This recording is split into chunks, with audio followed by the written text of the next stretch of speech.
new name. But after, and it's a change in Egypt's history, their way of doing things, now their Pharaoh has a name. And the first Pharaoh that was in this setup, in this time, is Shishak. But I kept thinking, why do we have Shishak in this book? Granted, he's a Gentile, Egyptian, non-Hebrew, non-Jewish. But what did he do? I mean, why do we need to know about him?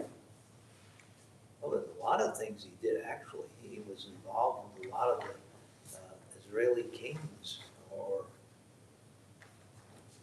Yeah, he was, and the way I thought about it, I thought quite a bit.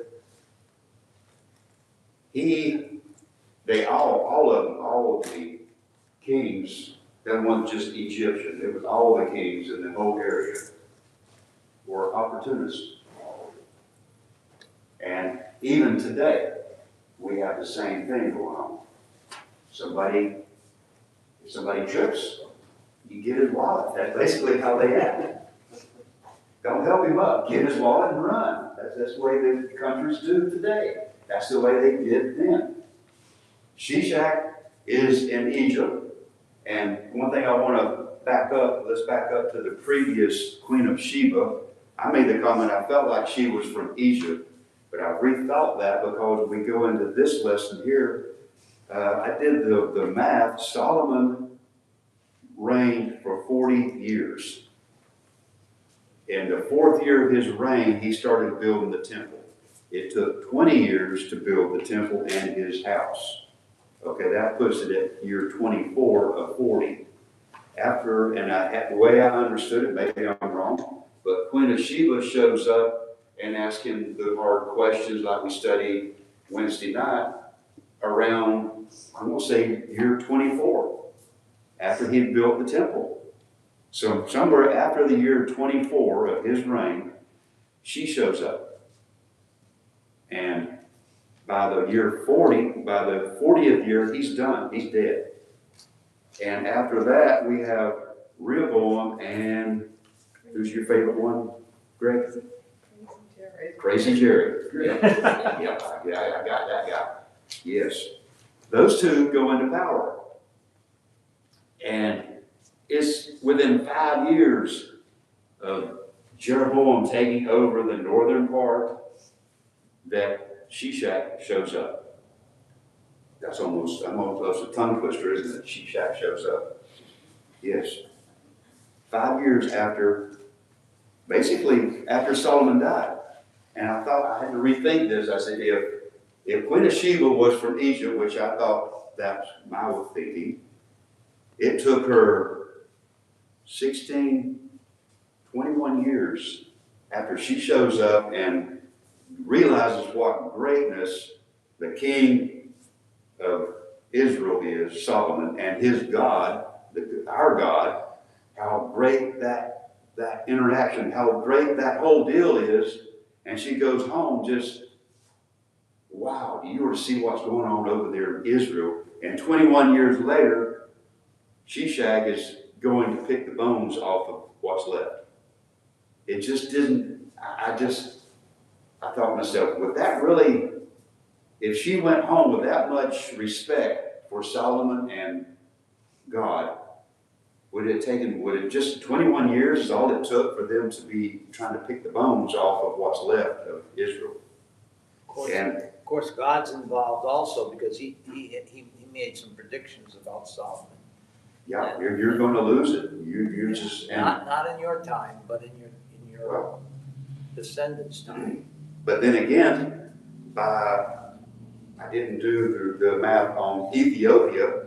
That's another country that got into the mix on Rehoboam and Jeroboam shortly after Egypt did this.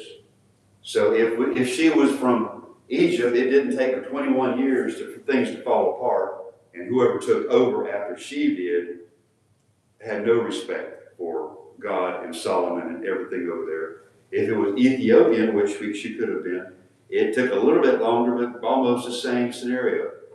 So I thought, well, I guess it can be either way. I thought I found a little bit of a nugget here to say, well, she couldn't have been Egyptian because they came and tried to take over. They plundered Israel, Jerusalem. But Ethiopian did the same thing, tried to take over within years. So I guess it's basically back to the same, if you fall down, I'm not going to help you up. I'm going to kick you and keep on going. Because it's dog eat dog in the real world of, in the Middle East, right at that time, it's still that way even today. Well, in general, if you look at countries, they have to be nationalistic unless they're of a worldly, unless they want the world. But the problem is that there's a lot of countries in the world that don't respond to that kind of politics. So people are nationalistics in general, and we've seen this all throughout the Old Testament. But not only that, Israel is also, I don't know if I call them totally nationalistics, but they're certainly religious. They're grouped together as a religion, and they stay very close and they watch out for themselves. Yeah. I mean, God was taking care of them in many ways, but they came in and overrun countries, people, everything else, and so they were all part of that. It was usually at the command of God, go Yeah. take care of that country, wipe them out. They've been evil from day one. Their time was fulfilled. Take care of it. And that was what happened to Saul. I saved the best for a sacrifice. I'm sure you will like that. That didn't work. So yes, it was everybody around Israel. If you think about even in the New Testament, how did it describe when the fall of Jerusalem? It says the vultures are all circling the carcass. And it was referring to the Roman Empire circling the carcass, what's left of Jerusalem, Israel, Judah. And that's just the way it is. The country's all, when Sheba went home, she told everybody that would listen, you ought to know what's going on over there. The money they've got, the gold they've got silver, they just throw it out and walk on it. It's like stones. Everybody, even when the Israelites showed up to conquer the Canaanites, the first one was Jericho.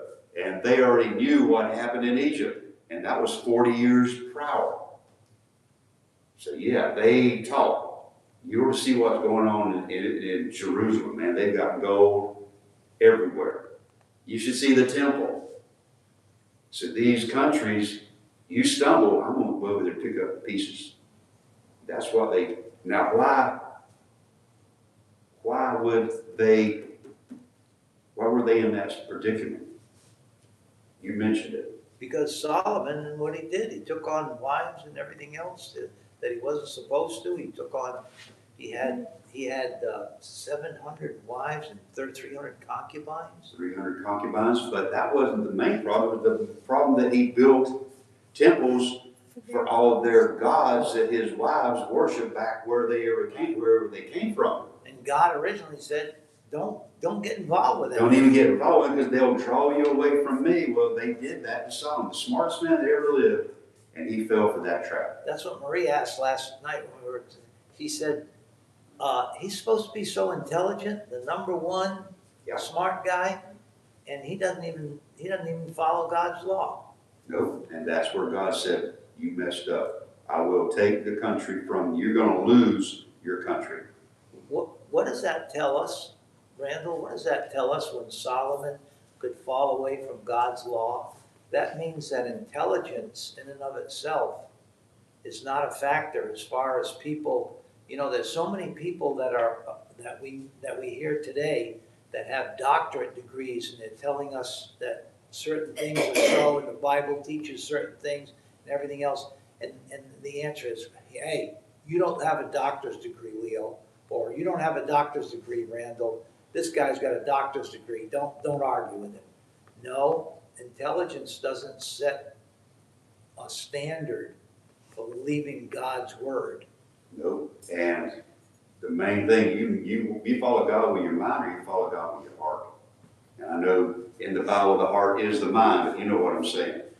You know, you follow God by faith. You know, we believe things that they're digging up in the Middle East right now. It's like, oh, wow, look, this proves that. We already believed that. We didn't need a piece of clay tablet dug up out of the sand to prove that that happened. We already believed it. But the world, oh man, that just proves something. Yeah, this is because of sin. Solomon is going to lose the king. It's going to be tore apart. It's going to be tore. You're going to have one left, one tribe left with Judah and Benjamin. But I think Benjamin just kind of like it wasn't counted. He said, you're going to have one, Judah. That's it. That's what your family lineage. And he had promised David. He had promised Solomon.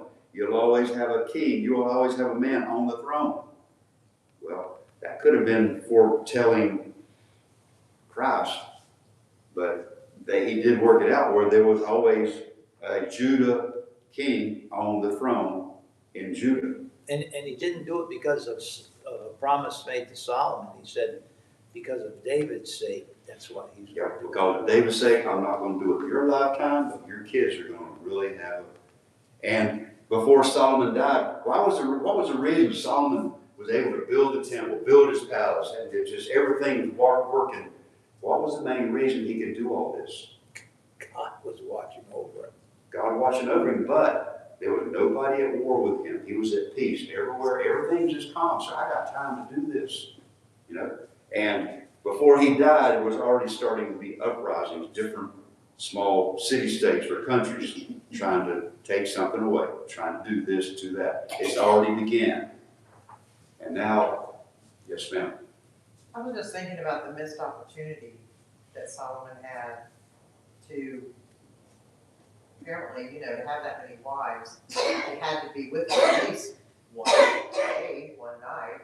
That's a lot to have to entertain, but missed opportunities to teach them about God instead of just, whatever time you spent with them, letting them go and worship their own gods. Look at the missed opportunity of 1,000 women that he could have told the truth to.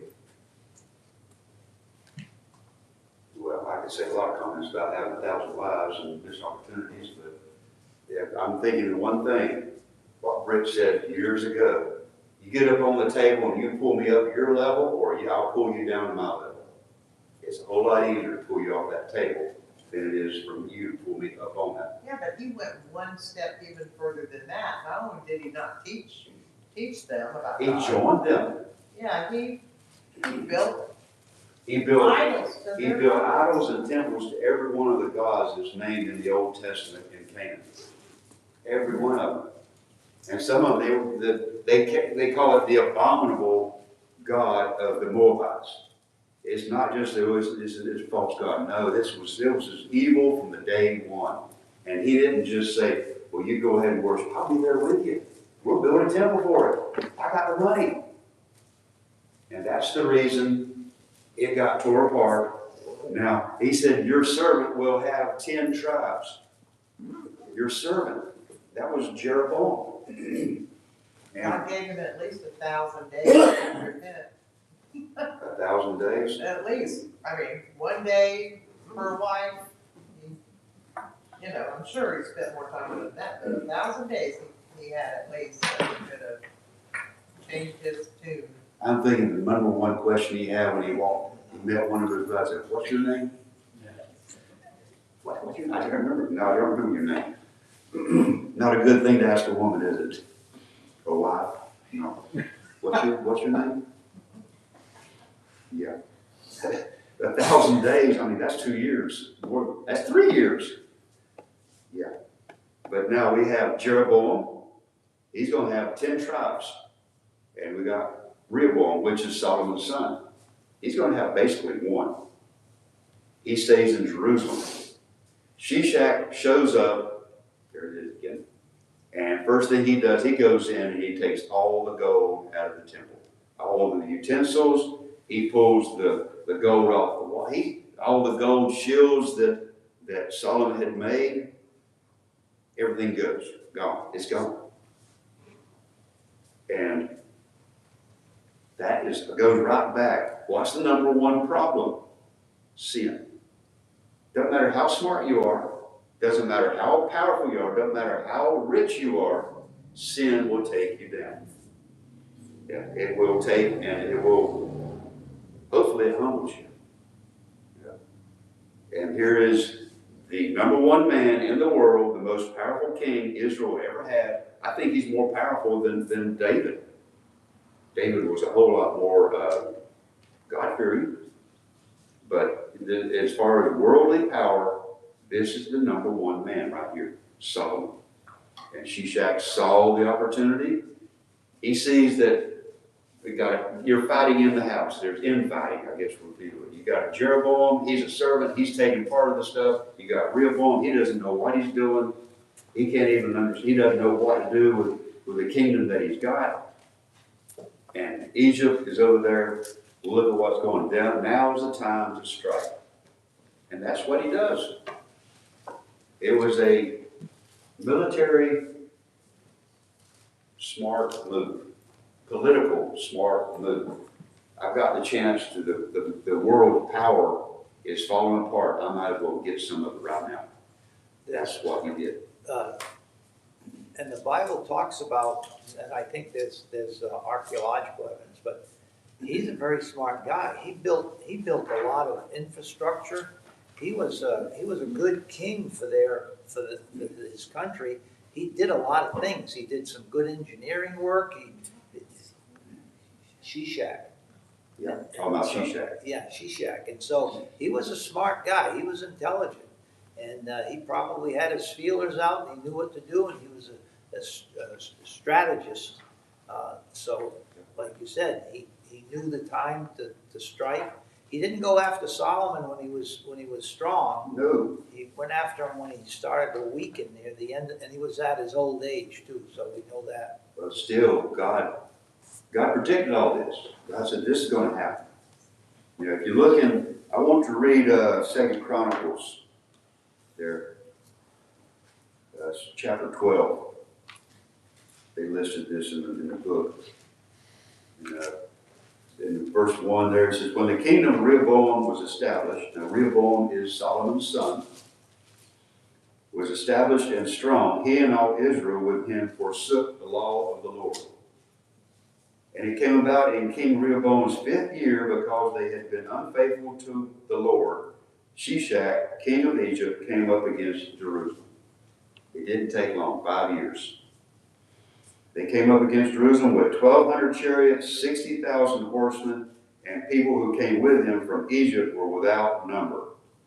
The Lubim, the Suklim, the Ethiopians, he captured the fortified cities of Judah and came as far as Jerusalem. Then Shemaiah, the prophet, came to Rehoboam and the prince of Judah, who had gathered at Jerusalem because of Shishak, and said to them, thus says the Lord, you have forsaken me, so I have forsaken you to Shishak. So the princes of Israel and the king humbled themselves and said, the Lord is righteous. Well, that's a news break. God's always righteous. The Lord is righteous. They humble themselves. They say, oh my goodness, we messed up. Well, I guess God's right. If they knew what they were doing. Does it take a doctorate degree to know you're not following the law of God? No. You just mentioned that you don't have to be a smart person, intelligent, educated, to know what God's law is. They knew what God's law was because it was fair. It was simple and stated. But they're still following all the idolatry. They're just forsaking. That's a strong word. Forsaking the Lord. You know, that's just abandonment. They forsake God and they say, you're right. They knew what they were doing. When the Lord saw that they humbled themselves, the word of the Lord came to Shemaiah, saying, they have humbled themselves, so I will not destroy them, but I will grant them some measure of deliverance. And my wrath shall not be poured out on Jerusalem by means of Shishak. But they will become his slaves so that they may learn the difference between my service and the service of the kingdoms of the countries. So Shishak, king of Egypt, came up against Jerusalem and took the treasures of the house of the Lord, the treasures of the king's palace. He took everything. He even took the golden shields which Solomon had made. Then King Rehoboam made new shields out of bronze in their place and committed them to the care of the commanders of the guard who guarded the door of the king's house. As often the king entered the house of the Lord, the guards came and carried them and then brought them back to the guard's room. And when he humbled himself, the anger of the Lord turned away from him so as not to destroy him completely, and also conditions were good in Judea. That last little sentence there, conditions were good in Judea. You start following God, things get better. You know, that's what Solomon started out. If you read in the first part of 1 Kings, it said Solomon loved God with all his heart. By chapter 11 of 1 Kings, it said Solomon loved many foreign women. And there was the problem. And when you leave God, you quit following God, things started falling apart. Doesn't matter how much money you got in the bank, things start falling apart. And that's where Rehoboam, it took him 5 years to hit rock bottom, basically, and decide God is righteous. We need to follow God. And things got better in Egypt, in Judea. You got it like you had something there. No comment? No? Okay.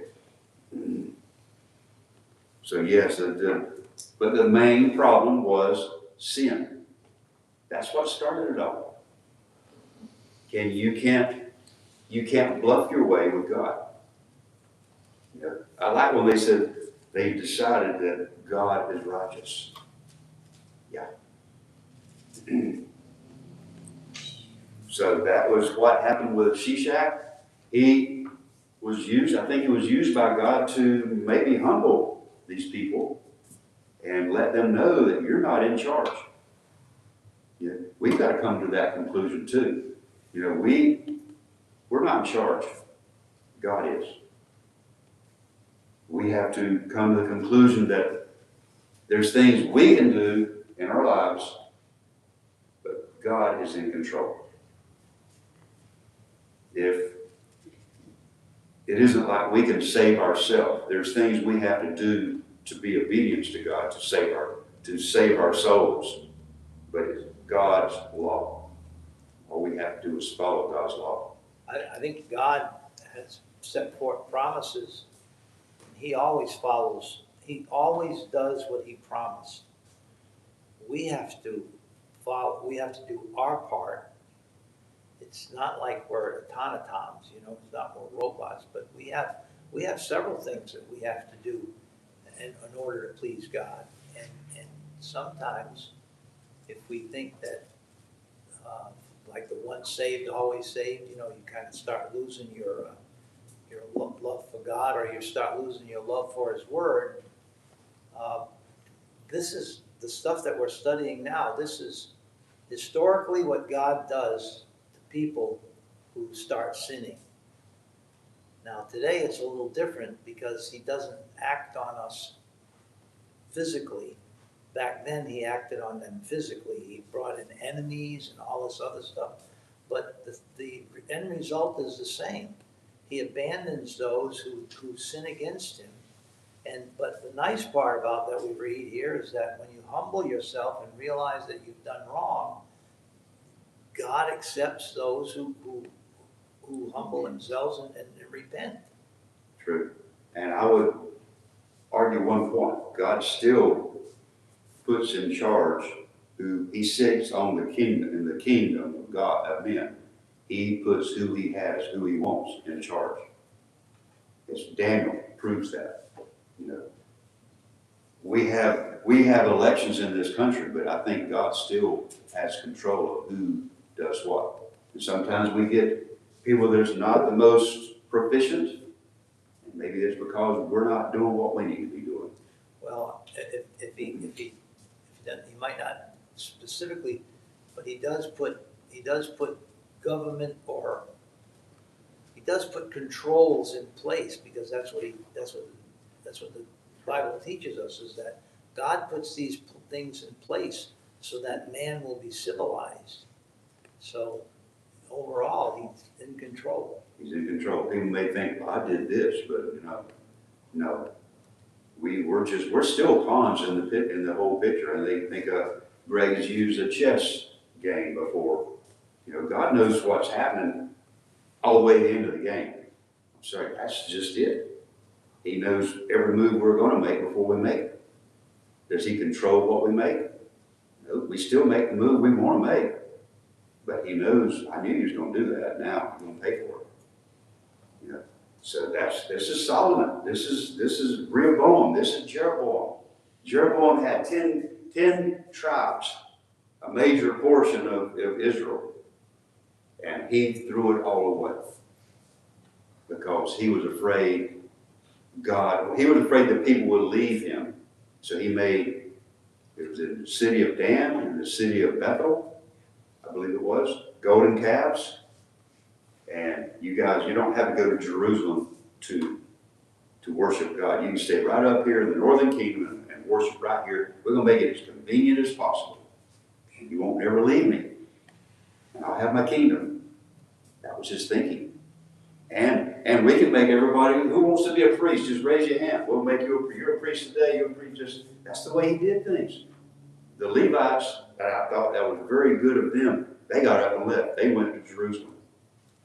It wasn't a lot better in Jerusalem, but they got up and they left Jeroboam and his false priest and went back to Jerusalem. Yes, ma'am. Well, that's another way that Jeroboam got loyalty, because if people could get power, they would go along with it, even though they knew it was wrong. Like, well, I have power now. I'm a priest, so I have a place. So they go along with it.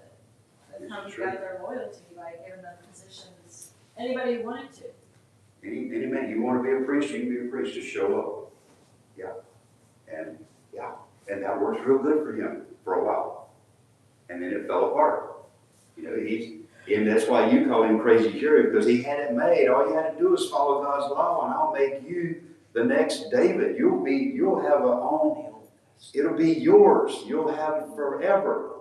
Just like he promised David. He gave everything to Jeroboam, but Jeroboam threw it away. Because it might not work out if I don't do it this way. Let God take care of it. God said it was going to happen. And they start using their own thinking. But yes, and Shishak saw this. It's now the time to go down there.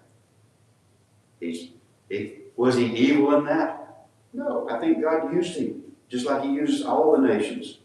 God used him to wake-up call for Israel. But it was several years later before they woke up and got a king that was decent. We have to look at that and say, where are we in this picture? Where are we? Are we like Shishak? We're waiting for the opportunity to get something and go? Or are we like Jeroboam? I'm afraid God's not going to do what he said he'd do, so I take care of it myself. Or are we like Rehoboam? Yeah, Rehoboam, I thought that was interesting that he, instead of taking the counsel of elderly counselors that had a lot of experience, he looked to the people around him who are young like him. That's not different than today, really. There's this socialism that's coming into this country. It's a lot of young people coming out of universities and all this other stuff, and there's a lot of older people who say, you know what, you don't understand what the country was like back then, how much better it was, and so we're seeing people just keep doing the same things over and over and over again, and the Bible is such a great place. If you want to study how men can get into trouble, just go back and start looking at the Bible. It'll show you a dozen ways of getting into trouble. Right in the very first, second chapter, third chapter of Genesis, people got in trouble. Quit listening to God. And I won't say start listening to a woman, but Solomon did, 1,000 of them. I bet his ears were buzzing all the time. Just think about 1,000 women. Oh man. Or Adam only took one woman. You know, a godly woman is, you can't put a price on that. Somebody that help you please God. And a stupid man isn't worth a flip. Most men are stupid, but that's another story. I've been told that anyway. Hard-headed men, that's what she said. Yeah, I didn't recognize myself in that, but you know. Okay, we'll go on. Yeah. So, with the Shishak is one of the few people that is found in archaeology. Basically proven he did exist, and it kind of proves the biblical story of him. And he's got documentation about the cities that he overtook in Judah. And it says he took fortified cities. Well, they're listed in a what do they call it? It's a relief thing in a temple that he made in Egypt. It's a tell, I think. Tell Dan, or is it A steel it's called, yeah. the steel? Yeah, the Moabite stone. And he circled all the ones that he conquered. Yes. He circled the city's name. I've been there, done that. Been there, got those. And it lists. Jerusalem never got taken He over. never and took then Jerusalem, but he took everything out of Jerusalem. Yes, but it's interesting the fact that here is a man that he writes down the record. They recorded it, we found it, and it backs up the story of the Bible. But yet people say, "Oh, the Bible's not true. It's just a bunch of myths." You see that on TV, on the YouTube. The myth of Solomon, his glorious temple. Was that a myth? But we have stuff in Egypt that says it wasn't a myth. We have stuff that says it actually happened. And is it Shishak that has this all silver? That was his son, or grandson. Sons, yeah, the solid silver. The solid silver coffin. Yeah. Yeah, and he, I think it was down there, he had 383 tons of gold shows up.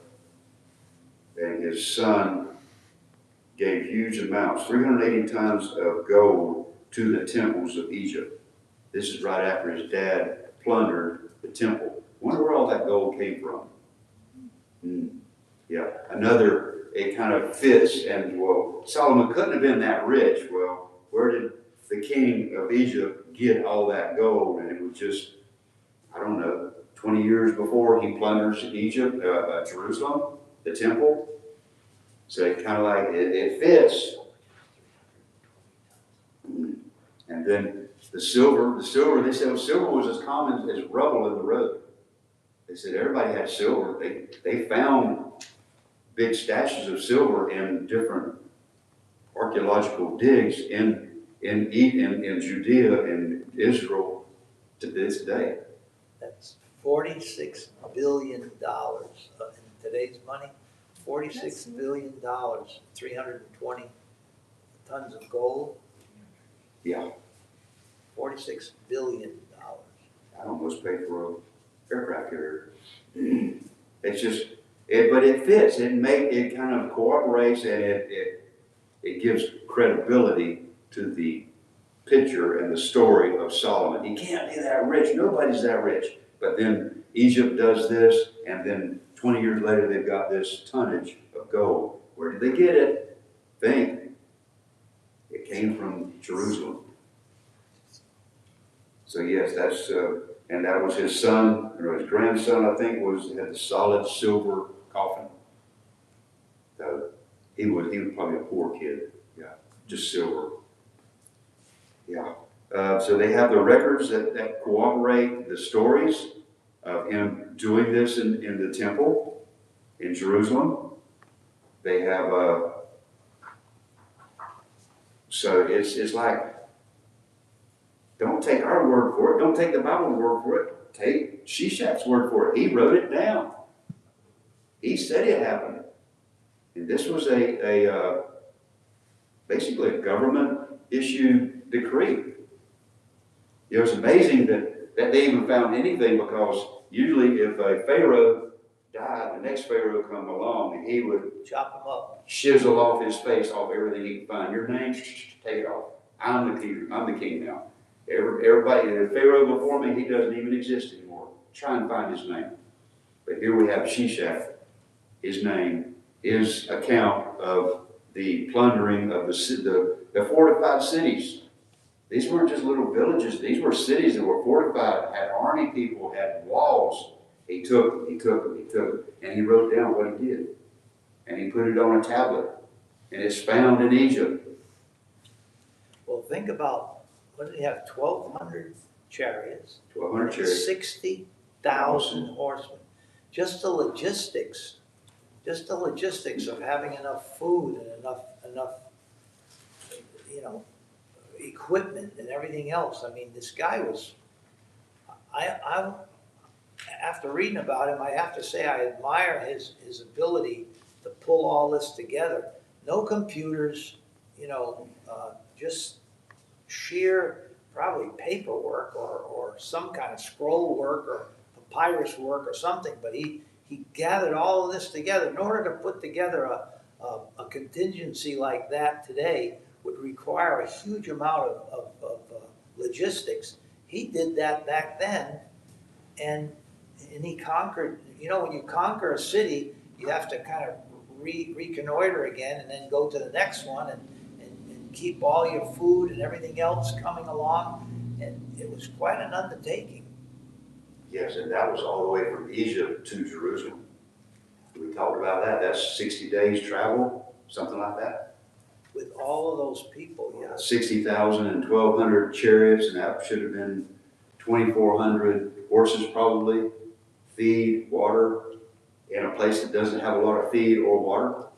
There's a lot of things had to happen to make that happen. But if you read on in the story in Chronicles and 2 Kings and things like that, there was other skirmishes after Solomon is dead.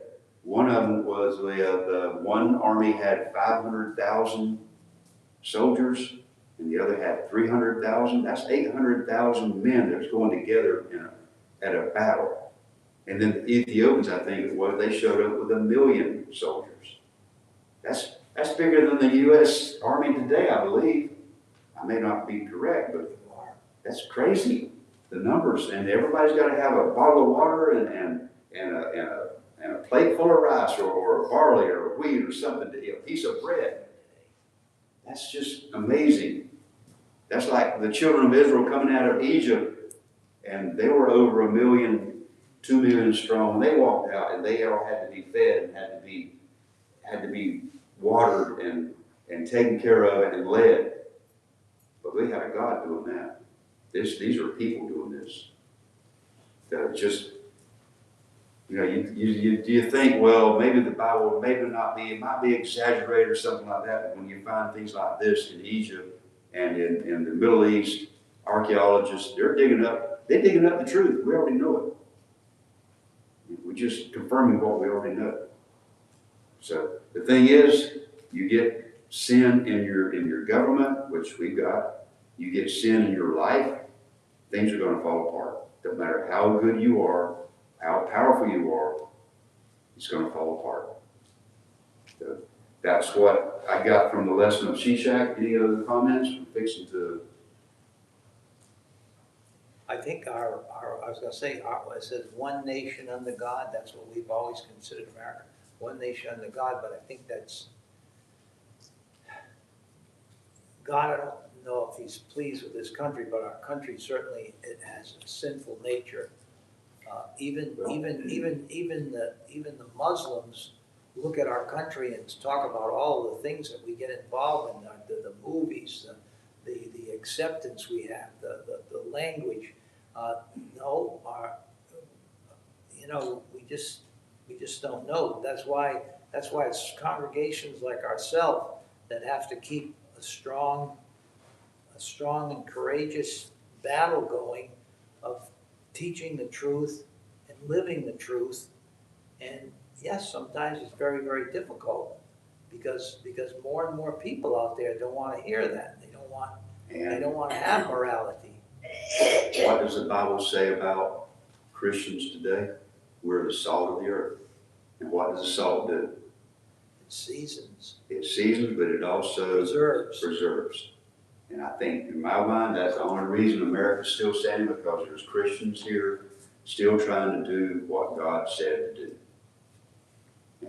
And there's a lot of people who tell you, well, there's all kinds of Christians. No, there's Christians, you know, so-called Christians. And I had a man tell me that a couple of weeks ago about not all people call themselves Christians are Christians. I said, absolutely. Absolutely, you are correct. Just because you call yourself a chicken don't make you a chicken, even if you sit in a hen house. That's a Britishism. You can take it home with you. It's the salt of the earth, the preservation, the seasoning. That's what we are. And that's the only reason I think America's still standing, because there are Christians here. There's a reason for it to be here so far. But when we're gone, I think we're down the tubes.